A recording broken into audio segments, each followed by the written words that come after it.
Al parecer, Vladimir Putin estaría pensando en rendirse en Ucrania o por lo menos alcanzar un acuerdo y sacar provecho de más de un año de invasión a los ucranianos. Un misil ruso aparentemente cruzó el espacio aéreo de Polonia y lo sobrevoló durante varios kilómetros. ¿Significa entonces que la OTAN va a interpretar esto como un ataque? Un avión espacial robótico del ejército de los Estados Unidos despegó desde el estado de Florida con rumbo hacia el espacio, declarando aún más el conflicto de la Guerra Fría 2.0 a niveles espaciales en contra de China. China nombró a un nuevo jefe y ministro de la defensa, a Dong Jun, que tiene gran experiencia en confrontación con Taiwán, con Estados Unidos y en las disputas en el mar de la China Meridional. El presidente de Venezuela, Nicolás Maduro, declaró el inicio de ejercicios militares venezolanos frente a Guyana, esto después de que un buque militar británico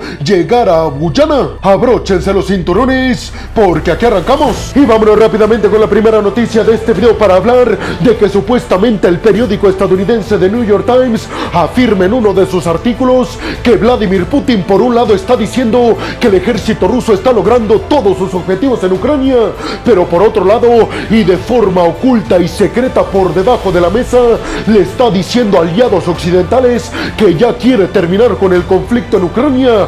Todo esto con varias exigencias, como por ejemplo que las 4 regiones que tiene invadidas el Kremlin en Ucrania formen parte de Rusia, y entonces con eso Putin dejaría de seguir invadiendo Ucrania. ¿Cuáles son las 4 regiones? Gerson, Zaporilla, Lugansk y Donetsk, que anexionó vía ilegal a través de pseudo referéndums Vladimir Putin el año pasado. Vladimir Putin afirmó recientemente en un discurso que las tropas rusas prácticamente estaban haciendo todo lo que querían en Ucrania. Precisamente The New York Times asegura en este artículo publicado recientemente que mientras Putin dice esto, parece ser que una diplomacia secreta de Moscú está diciéndole a Ucrania y a los aliados occidentales que es hora de sentarse a negociar. Sin embargo, aquí hay un grave problema, y es que The New York Times asegura que al parecer muchos países occidentales sí estarían dispuestos a empujar a Ucrania a negociar. Sin embargo, los ucranianos, según The New York Times, no van a negociar absolutamente nada hasta que Putin saque hasta la última tropa del territorio ucraniano, lo cual obviamente se ve bastante imposible, por lo menos a corto y mediano plazo. El periódico estadounidense también asegura que varios altos mandos del Pentágono de los Estados Unidos no consideran que realmente Putin quiere negociar la paz en Ucrania, y aseguran altos funcionarios que hablaron en condición de anonimato que aparentemente esta sería una estrategia de confusión de Vladimir Putin para los aliados occidentales. Pero por otro lado, el periódico estadounidense pudo contactar a fuentes muy cercanas a Putin y a ex diplomáticos rusos, y estos le dijeron al periódico estadounidense The New York Times que aparentemente Putin en estos momentos está presionando para un acuerdo de paz en Ucrania debido al contexto actual, contexto en el que parece ser que los aliados occidentales se han cansado ya de ayudar a Ucrania, y un contexto en el que el conflicto entre Rusia y Ucrania en el este y en el sur parece bastante estancado. Todo indicaría que el conflicto va a durar muchos años, y eso Putin lo está aprovechando para decirle a los aliados occidentales que es hora de negociar. Repito, esto del lado oculto y por debajo de la mesa, porque a la luz pública Putin sigue hablando de una victoria absoluta en Ucrania. Se le preguntó al portavoz del Kremlin, Dmitry Peskov, a propósito de este artículo que se publicó en The New York Times, y aunque negó que esta información sea verdadera, al mismo tiempo dijo que Rusia nunca ha ocultado sus intenciones de negociar, pero que solamente Ucrania tiene la última palabra, ya que no acepta una nueva realidad en el este y en el sur, refiriéndose precisamente a que Rusia quiere a fuerza estos 4 territorios. Zelensky ha dicho que no va a negociar con Rusia hasta que saque todas sus tropas y hasta que esté dispuesto a darle todos los territorios ocupados a Ucrania, incluida la península de Crimea. Además, recuerden que Zelensky está exigiendo que Rusia pague todos los daños en las ciudades devastadas en Ucrania. Parece ser que los aliados occidentales están viendo que a Putin no le interesa y le preocupa en lo más mínimo ver tantas pérdidas en tropas y en poderío militar del ejército ruso en Ucrania, y es que muchos aliados occidentales están viendo que Putin va a seguir hasta el final final y tal vez los aliados occidentales ya se están replanteando la posibilidad de mantener apoyo infinito militar y económico a Ucrania. Esto debido a lo que les acabo de comentar, que aparentemente Putin no le interesa detener el conflicto a mediano y largo plazo, a menos que le den estos 4 territorios que exige Putin. El periódico estadounidense The New York Times también dijo que otros funcionarios cercanos a la Casa Blanca en Estados Unidos le aseguraron en condición de anonimato que Putin, aunque es muy agresivo en su discurso todavía, parece ser que sí está cambiando su postura a niveles secretos con altos funcionarios estadounidenses, británicos y europeos. Es decir, que por un lado Putin estaría hablando de más conflicto a la voz pública, pero por debajo de la mesa ya está hablando de paz porque no pretende que esto afecte su reputación y sobre todo las próximas elecciones en donde se va a reelegir en el mes de marzo del siguiente año en Rusia. The New York Times especifica que las 2 principales exigencias de Putin son que se quede Rusia con estos 4 territorios ilegalmente invadidos en el este y en el sur de Ucrania, y que Ucrania jamás y bajo ninguna circunstancia se adhiera al bloque de la OTAN y que firme un compromiso de no hacerlo. Obviamente ahí va incluido el hecho de que Ucrania renuncia a tener un ejército poderoso. Por eso les digo que las intenciones y las exigencias de Rusia y de Ucrania, al ser tan distintas una de la otra, se espera que no se selle un acuerdo pronto. Funcionarios cercanos a Joe Biden también aseguran que no esperan que Zelensky o cualquier presidente ucraniano le dé tanto territorio a Rusia.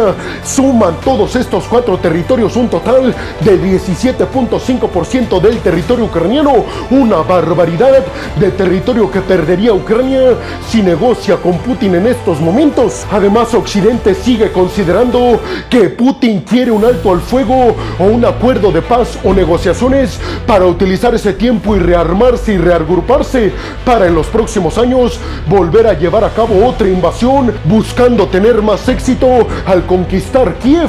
¿Ustedes qué piensan? ¿Creen realmente que Putin ya está hablándoles de paz a aliados occidentales? ¿Ustedes consideran que Ucrania se atrevería a dejar ir 17% de su territorio en el este y en el sur? Y sobre todo, ¿creen que Ucrania va a renunciar a entrar a la OTAN y a tener un ejército poderoso? Y vámonos rápidamente con la siguiente noticia, y ahora nos vamos hasta Polonia, y es que al parecer un misil ruso sobrevoló durante varios minutos y durante una distancia muy larga el espacio aéreo polaco, lo que obviamente encendió las alarmas en Polonia, pero también en toda la OTAN. Recuerden que la OTAN debe de poner en práctica el artículo 5, que estipula que todos los miembros deben de defender a un territorio que está siendo atacado. Por eso la OTAN y Polonia estuvieron siguiendo muy de cerca la trayectoria del misil, porque si impactaba en el territorio polaco, la OTAN podría ejercer el artículo 5. El general polaco Maciej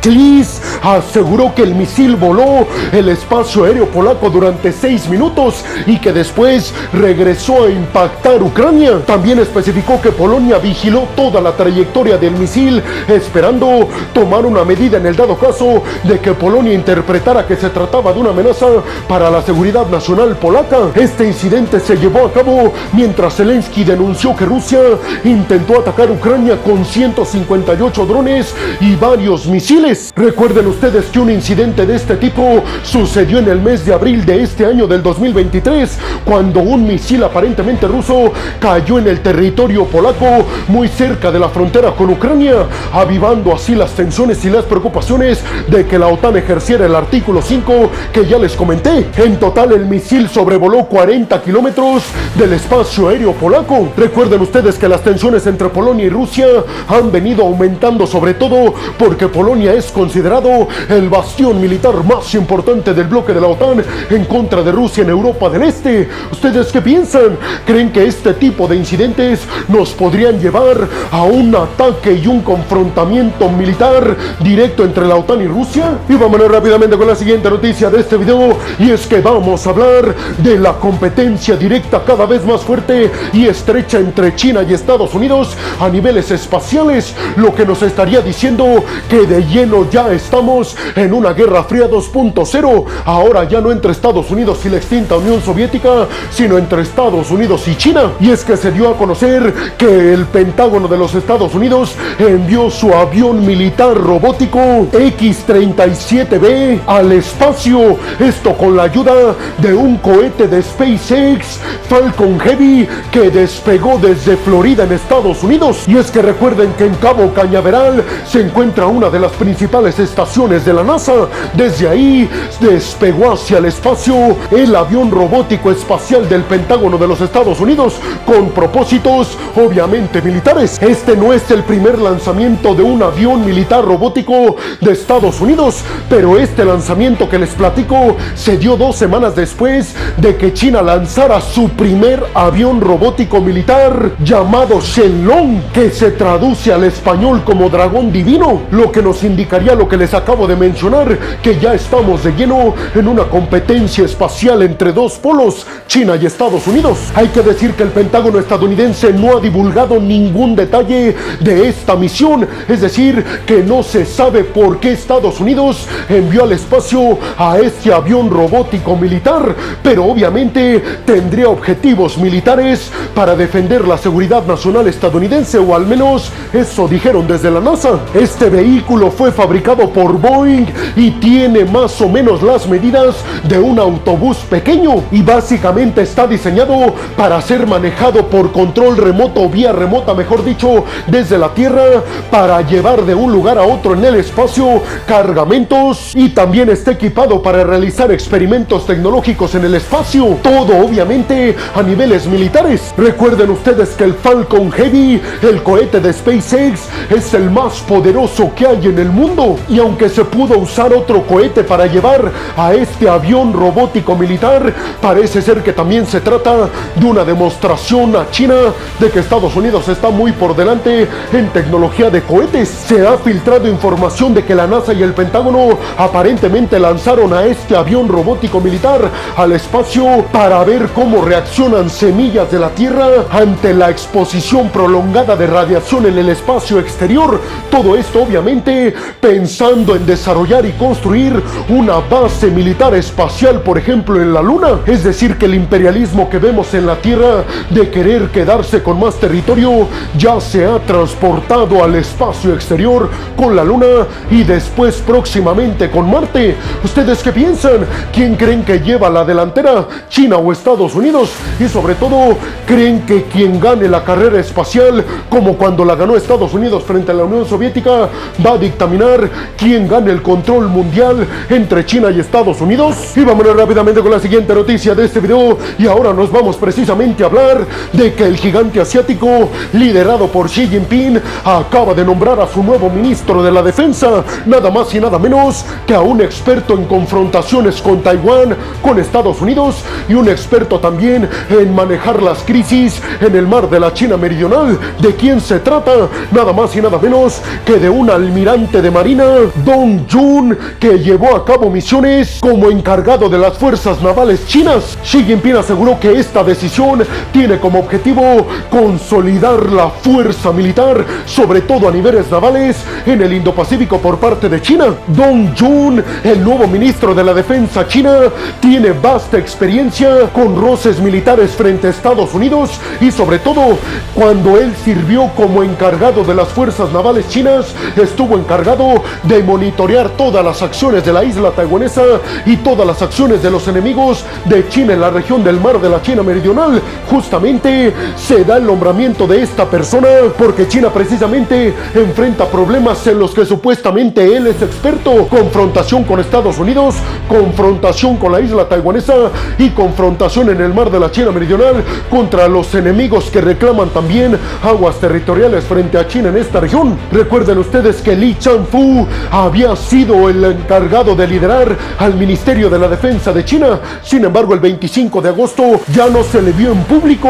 Aparentemente fue destituido y desaparecido por casos de corrupción que involucraban la compra de poderío militar a un sobrecosto. Obviamente él se estaba papeando de dinero. Xi Jinping, además del nuevo ministro de la Defensa de China, nombró a otros 8 altos mandos del Ministerio de la Defensa china.